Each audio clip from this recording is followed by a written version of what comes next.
Hi guys, so we did a video on where would you stick your LED strip lights, your white LED strip lights in a kitchen. We gave a few tips, which one to use, to wear, which colours and which brightness and so on.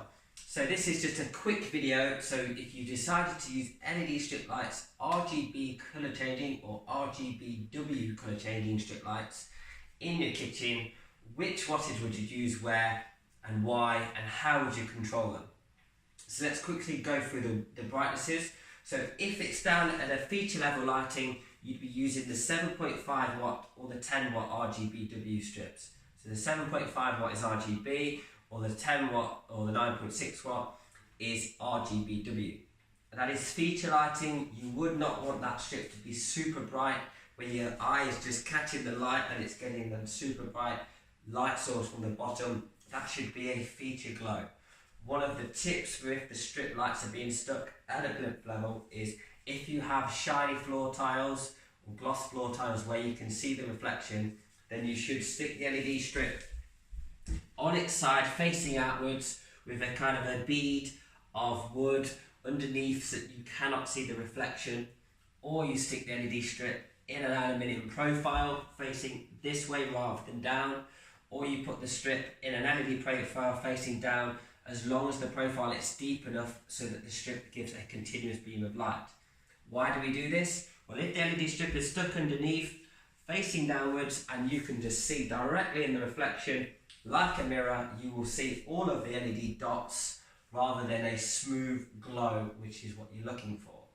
If there is in a profile that is deep enough that gives a continuous beam of light, then when you look at the bottom, you will see more of a finished product. You will see the aluminium profile giving a continuous glow, which looks far better than the individual dots. I mean, that is down to preference. Some people don't mind the dots, they do not want the added cost. In that case, then that is absolutely fine. But I've had numerous customers say that is one of the problems that they've come across, and that is usually how you would resolve that. Under kitchen cabinet lighting, if you have downlights in your room and you'd like this to be feature lighting, you'd go with around the 7.5 or the 10 watts per meter. You'd put the strip around the middle, facing downwards, and that would give you a feature glow. Again, if there is no lip down hiding the LED strip and you can see the LED strip, you do not want to be seeing the light source. So that should be in a profile. In one of our aluminium profiles, either a thin recessed profile reset into the wood, or a surface mount profile to give you a finished profile look. So you look under there and it looks like it's part of the kitchen, it looks like a finished product, it looks really cool, it looks really sleek, as opposed to just a bare LED strip and you're looking underneath and it looks like an open PCB and it does not look quite right. If you have a cabinet where the cabinet has a lip and is facing downwards and the LED strip, I would actually stick the LED strip to walk closer to this lip and stick the LED strip there. So at no point can you see the LED strip. You do not need to then purchase an extrusion because the lip is hiding the light source and you're just seeing the glow and you do not know where it is coming from. So if you're looking for this to be working light, then you'd go with our 15 watts or our 20 watts per meter strip. And you can mix the wattages and they do match in colour from ourselves. So if you said you wanted a 20 watts per meter under there for working light, you wanted a 10 watts per meter under there for feature lighting, you can have it. So if you select them both to red, they will look the same red. They will be the identical shade of red because they use the same LED but just more or less of them. For above the kitchen cabinets, again, feature lighting, you wouldn't want this to be overpowering. You'd go with a 10 watts per meter, the same as the plinth. So usually 20 watts is working light, and then the bottom and above is feature lighting. If you have an island, this is down to preference. You could either have a feature glow with a 10 watts per meter, or if you're looking to wash from top to bottom, then you'd go with a 20 watts per meter. So there are the options for the colour changing and which brightnesses. What is the difference between RGB and RGBW? The RGBW has a dedicated white, and we have two types, either RGB warm white or RGB cool white. So if you look at your downlights and you think that you have warm white, downlights, then you'd probably go for an RGB and a warm white LED. They are not separate LEDs, they are mixed at one.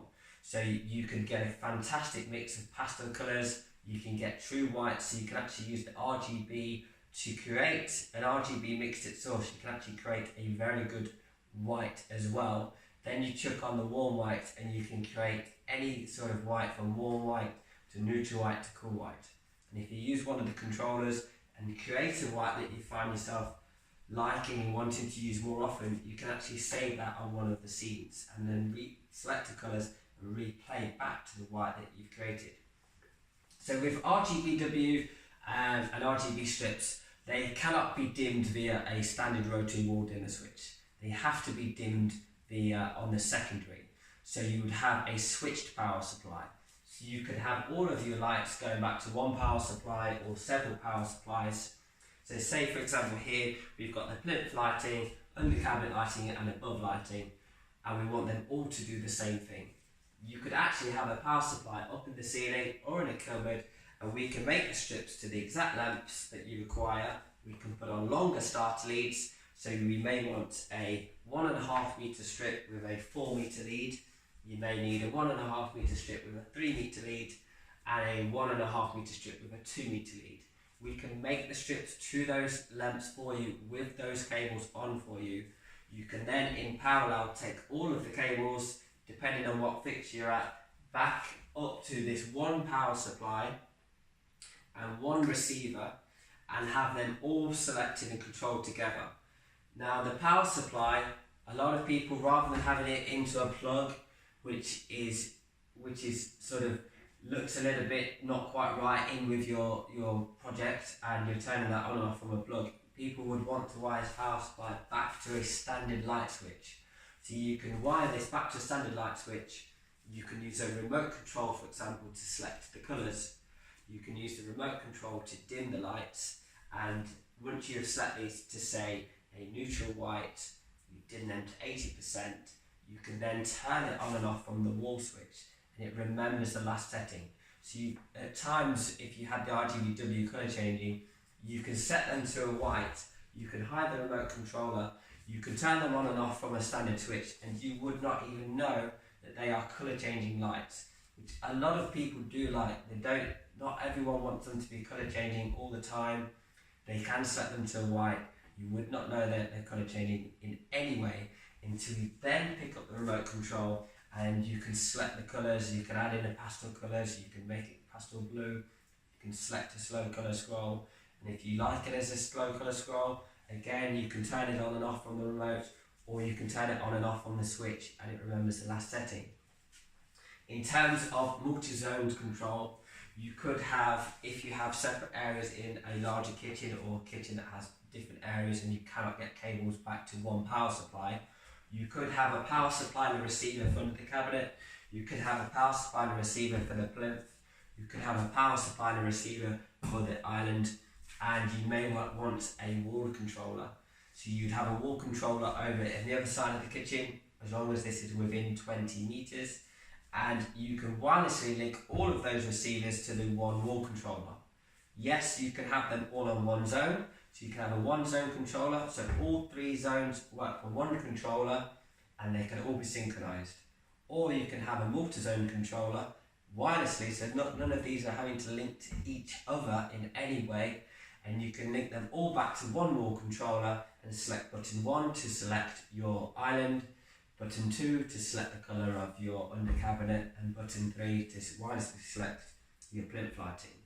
And then if you want them all to be selected together, you can hit 1, 2, 3, select them all to a pastel blue, and they can all be grabbed together. So there's so many different options. Check out InStyle LED.co.uk, comment away, and I'll try and get back to as many questions as you can. Explain if you have any questions, or if you have a project and you're looking for more information or prices, send an email to sales@InStyleLED.co.uk, and we can get back to you within an hour with a quote, with a rough guide, any wiring advice. We can speak to installers prior to install, during install, after install, so we can really help you out with your plan and advise on the most cost-effective option that you're looking for. So thank you very much for watching, and please comment and subscribe. Thank you.